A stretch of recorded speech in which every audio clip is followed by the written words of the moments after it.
एक श्रद्धालु ने प्रश्न किया, बाबा मैं सब कुछ ठीक तरीके से करती हूँ, रोजाना पूजा पाठ करती हूँ, फिर भी घर में बरकत नहीं होती, धन रुकता नहीं, परिवार के सदस्य बीमार रहते हैं। तो आज इन्हीं प्रश्नों का उत्तर मिलेगा। घर के मंदिर में जलने वाले दीपक, घंटी और रोज साफ करने वालों, ध्यान से सुन लो, नहीं तो पूरा घर हो सकता है बर्बाद। आप सभी का हृदय से, आत्मा की गहराइयों से अभिनंदन है। जीवन में चाहे कितनी भी कठिनाइयां क्यों ना आए, एक बात कभी मत भूलिए, पूजा मंदिर में रखी घंटी, देवी देवताओं की प्रतिमाएं और जलते दीपक के साथ कुछ भूलें ऐसी होती हैं जो यदि हो जाएं तो भाग्य का चक्र उल्टा घूमने लगता है। ऐसा दुर्भाग्य आता है कि संभलना भी असंभव हो जाता है, घर में बरकत रुक जाती है, खुशियां खत्म होने लगती हैं और दरिद्रता ऐसे पैर जमा लेती है कि चाहकर भी दूर नहीं होती। हो सकता है आप भी अनजाने में वही गलतियां कर रहे हो, इसलिए पैसा पास नहीं टिकता, घर में अशांति बनी रहती है और सफलता बस दूर से इशारा करती रहती है। हम बिना समझे, जाने अनजाने कुछ ऐसा कर बैठते हैं जो हमारे भाग्य का द्वार बंद कर देता है, और जब सब कुछ हाथ से निकल जाता है तब हमारे पास रह जाता है केवल पछतावा और ताने। लेकिन घबराइए नहीं, आज इस प्रवचन में हम आपको पूजा मंदिर से जुड़ी कुछ गुप्त बातें बताएंगे जिन्हें सुनकर आपका मन स्वयं कहेगा, गुरुजी आपने तो मेरी सोई किस्मत जगा दी। तो इस प्रवचन को अंत तक अवश्य देखना, क्योंकि ये सिर्फ जानकारी नहीं, ये आपके जीवन को बदलने की कुंजी है। बहुत से लोग पवित्र वस्तुओं को धर्म का चिन्ह मानकर मंदिर में रख लेते हैं, लेकिन वही सबसे बड़ी भूल कर बैठते हैं। आज हम आपको विस्तार से बताएंगे पूजा मंदिर में कौन सी चीजें रखना शुभ होता है और कौन सी अशुभ, दीपक किस समय जलाना चाहिए और जलाते समय कौन सा मंत्र बोलना चाहिए, घंटी कब बजानी चाहिए, सुबह या शाम और कितनी बार, शंख कब और कैसे बजाना चाहिए और बजाते समय किस मंत्र का उच्चारण करना चाहिए, दीपक रोज साफ करना चाहिए या नहीं, मंदिर में कितनी प्रतिमाएं रखनी चाहिए और क्यों। ये 7-8 बातें छोटी लग सकती हैं, लेकिन इनका प्रभाव आपकी किस्मत पर सीधे पड़ता है। इस प्रकार की जानकारी आपको कहीं और नहीं मिलेगी, चाहे आप लाखों करोड़ों खर्च कर दें। हम अपने मन से कोई कथा नहीं बनाते, ये सब ज्ञान है, ज्योतिष शास्त्र, धर्मशास्त्र और ऋषि मुनियों की वाणी से लिया गया, जिसे हम आपके लिए सरल भाषा में लेकर आते हैं। और हाँ, एक श्रद्धालु ने हमसे पूछा था, गुरुजी मैं रोज पूजा करता हूं लेकिन फल क्यों नहीं मिलता, उल्टा हानि ही हो जाती है। इस प्रवचन में मैं आपको इस रहस्य का समाधान भी बताऊंगा। पूजा हमारे जीवन का अहम हिस्सा है। हर व्यक्ति किसी न किसी देवी देवता की उपासना करता है। कोई मां दुर्गा के चरणों में सिर झुकाता है तो कोई भगवान विष्णु के नाम का जाप करता है, और हाँ, उनकी आराधना का फल भी मिलता है। लेकिन क्या आप जानते हैं, छोटी छोटी अनजानी भूलें ही उस फल को रोक देती हैं। ये भूलें इतनी साधारण लगती हैं कि हम इन्हें अनदेखा कर देते हैं, लेकिन शास्त्रों में स्पष्ट लिखा है पूजा का पूर्ण फल पाना है तो इन बातों का ध्यान रखना आवश्यक है। आज हम चर्चा करेंगे घर के मंदिर में दीपक और घंटी के सही प्रयोग के बारे में। क्या दीपक को प्रतिदिन साफ करना चाहिए या सप्ताह में 1-2 बार? धातु का दीपक हो तो कब और कैसे स्वच्छ करना चाहिए? मिट्टी के दीपक का सही समय और सही अवसर कौन से हैं?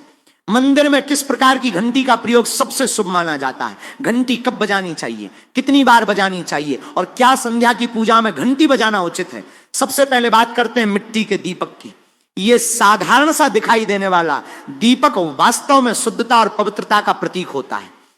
दीपावली हो, कोई धार्मिक पर्व हो या फिर कोई विशेष अनुष्ठान, मिट्टी का दीपक जलाने का अपना अलग ही महत्व है।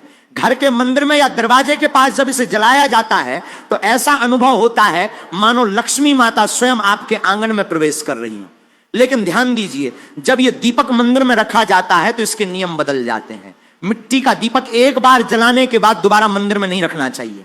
हर बार नया मिट्टी का दीपक ही प्रयोग करना शुभ माना गया है। ऐसा करने से वास्तु दोष समाप्त होता है और घर में बरकत बनी रहती है। अब आगे इस प्रवचन में हम जानेंगे मंदिर की घंटी से जुड़े हुए रहस्य जो शायद आपने पहले कभी नहीं सुने होंगे। अब आते हैं धातु के दीपक पर। आपने देखा होगा कि लोग पीतल या तांबे के दीपक उपयोग करते हैं। ये न केवल आकर्षक होते हैं बल्कि इनका धार्मिक महत्व भी बहुत गहरा होता है। लेकिन इन्हें केवल जलाना पर्याप्त नहीं है, इनकी शुद्धता भी उतनी ही आवश्यक है। इन्हें रोजाना धोकर विशेष रूप से गंगा जल से साफ करना चाहिए। गंगा जल से धोने पर दीपक पवित्र हो जाता है और घर में सकारात्मक ऊर्जा चारों ओर फैलने लगती है। अगर आप सप्ताह में केवल 1-2 बार इन्हें साफ करते हैं तो ये पूरी तरह शुद्ध नहीं हो पाते, इसलिए इसे अपनी दैनिक आदत बना लें। और अब आते हैं घर के मंदिर की घंटी पर। पीतल की घंटी की ध्वनि ऐसी होती है जो वातावरण की नकारात्मक ऊर्जा को तुरंत समाप्त कर देती है और सकारात्मकता का संचार बढ़ा देती है। लेकिन इसे कभी भी दक्षिण दिशा में नहीं रखना चाहिए, यह अशुभ माना जाता है। घंटी को हमेशा पूजा स्थल के पास या मंदिर के प्रवेश द्वार पर रखना चाहिए। सबसे शुभ घंटी वो मानी जाती है जिस पर गरुड़ की आकृति बनी, इसे गरुड़ घंटी कहा जाता है और इसे अत्यंत पवित्र तथा फलदायक माना गया है। अब प्रश्न आता है, घंटी कितनी बार बजानी चाहिए? भोग लगाते समय घंटी को 5 बार बजाएं। ऐसा करने से भगवान भोग को शीघ्र स्वीकार करते हैं। पूजा के समय घंटी को बहुत जोर से या लगातार नहीं बजाना चाहिए, केवल 3 बार बजाना ही उचित है। घंटी को हमेशा दाहिने हाथ से बजाएं और इसका मुख पूजा स्थल की ओर होना चाहिए। ध्यान रखिए, घंटी को सुबह की पूजा में ही बजाना शुभ माना गया है। संध्या की पूजा में घंटी बजाने से बचना चाहिए क्योंकि शास्त्रों में इसे उचित नहीं बताया गया है। इन नियमों का पालन करने से आपका पूजा पाठ कई गुना अधिक प्रभावशाली और फलदायी हो जाएगा। ये बातें छोटी प्रतीत हो सकती हैं, लेकिन इनका प्रभाव आपकी किस्मत पर गहरा पड़ता है। एक और अत्यंत महत्वपूर्ण बात जिसे अक्सर लोग नजरअंदाज कर देते हैं, जब भी आप किसी मंदिर में जाएं, खासकर घर के बाहर स्थित मंदिर में, तो मंदिर में प्रवेश करते समय घंटी बजाएं। मंदिर से बाहर निकलते समय घंटी बजाने की आवश्यकता नहीं होती। जब आप घंटी बजाते हैं तो ये केवल ध्वनि नहीं होती, ये भगवान को दिया गया संकेत होता है। प्रभु, मैं आपके द्वार पर उपस्थित हूं, आपकी शरण में हूं। एक बार घंटी बजाने का अर्थ है कि आपने भगवान के दरबार में प्रवेश कर लिया है और पूजा प्रारंभ कर रहे हैं। 2 बार घंटी बजाने का मतलब है कि आप अपनी प्रार्थना और अपने मन की बात सीधे भगवान के सामने रख रहे हैं। अब हम आपको कुछ ऐसी बातें बताने जा रहे हैं जिन्हें शायद आपको कोई नहीं बताता, इसलिए इन बातों को ध्यान से सुनिए क्योंकि यह आपके पूजा पाठ को और भी अधिक फलदायी बना सकती है। अब आइए जानते हैं पूजा मंदिर के कुछ आवश्यक नियम। पूजा करते समय आपका मुख हमेशा पूर्व दिशा की ओर होना चाहिए। ये दिशा सबसे शुभ मानी जाती है क्योंकि यहीं से सूर्य की पहली किरण आती है जो सकारात्मक ऊर्जा से भरपूर होती है। पश्चिम दिशा की ओर मुख करके भी पूजा की जा सकती है, लेकिन पूर्व दिशा का लाभ कई गुना अधिक होता है। घर की सीढ़ियों के पास पूजा घर बनाना अशुभ माना गया है क्योंकि वहां नकारात्मक ऊर्जा का प्रभाव अधिक होता है। भगवान का आसन हमेशा आपके आसन से ऊंचा होना चाहिए, कम से कम 10 इंच ऊंचा। भगवान की प्रतिमा को सीधे जमीन पर रखना अशुभ माना गया है। ऊंचा आसन पूजा स्थल में सकारात्मकता और ऊर्जावान वातावरण बनाए रखता है। पूजा करते समय हमेशा चटाई या आसन पर बैठें। यह न केवल सुविधाजनक होता है बल्कि ध्यान और श्रद्धा को भी स्थिर बनाए रखता है। ध्यान रखें कि आपका आसन भगवान के आसन से ऊंचा ना हो, इससे भगवान के प्रति सम्मान और विनम्रता बनी रहती है। अगली बात अत्यंत आवश्यक है, पूजा घर में कभी भी सड़े, बासी या मुरझाए हुए फूल नहीं रखने चाहिए।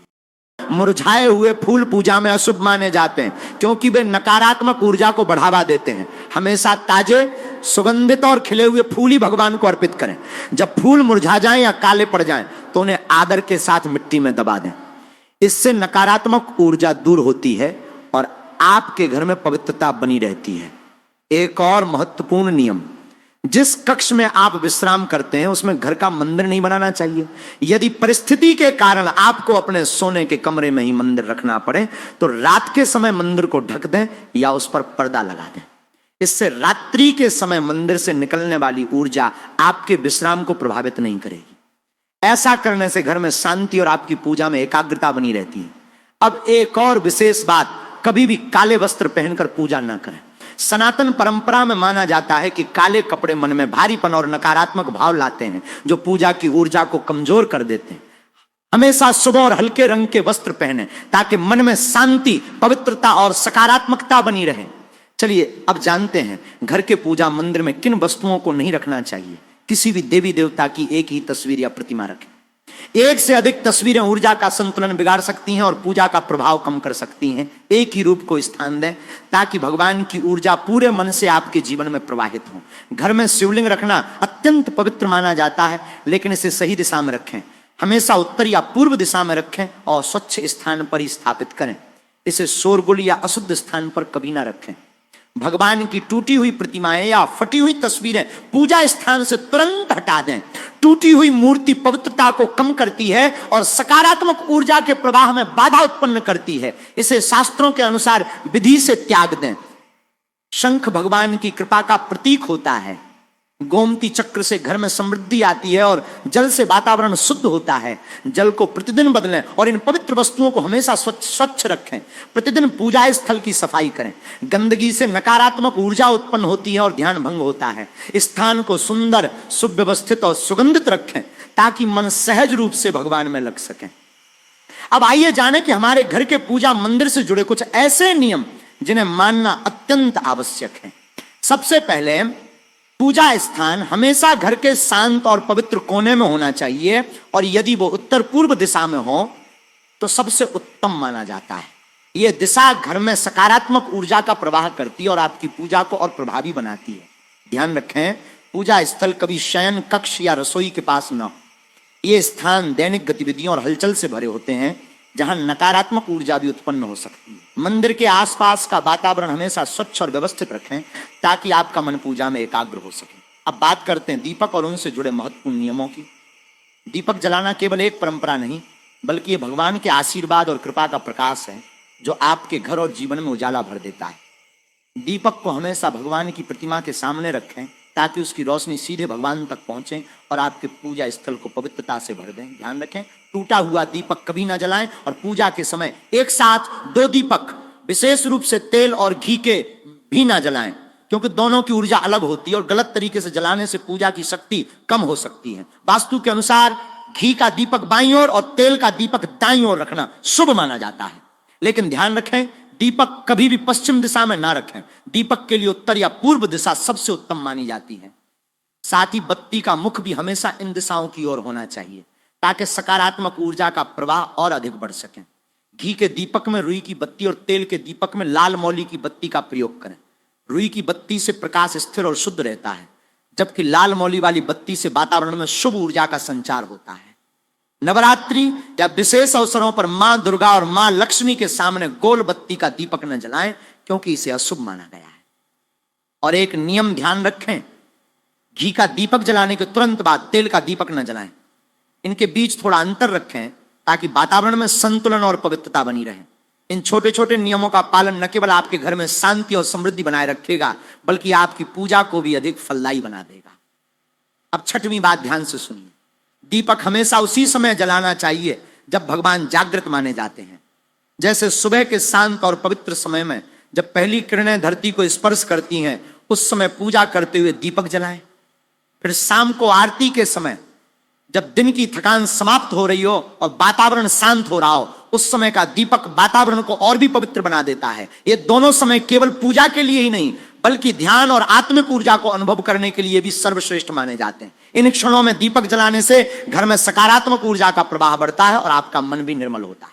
सातवीं बात, दीपक जलाना केवल धार्मिक नियम नहीं है, वास्तु शास्त्र और ज्योतिष शास्त्र में भी इसका गहरा महत्व बताया गया है। दीपक जलाने से न केवल घर में सकारात्मक ऊर्जा का संचार होता है बल्कि हमारे जीवन के 7 चक्रों को भी संतुलित करता है। ये नकारात्मकता को दूर करके वातावरण को शुद्ध करता है और आपके मन को शांति प्रदान करता है। दीपक की हल्की और स्थिर लौ मानो भगवान का आशीर्वाद आपके जीवन को प्रकाशित कर रही हो। इसीलिए जब भी आप दीपक जलाएं ऊपर बताए गए सभी नियमों का पालन अवश्य करें।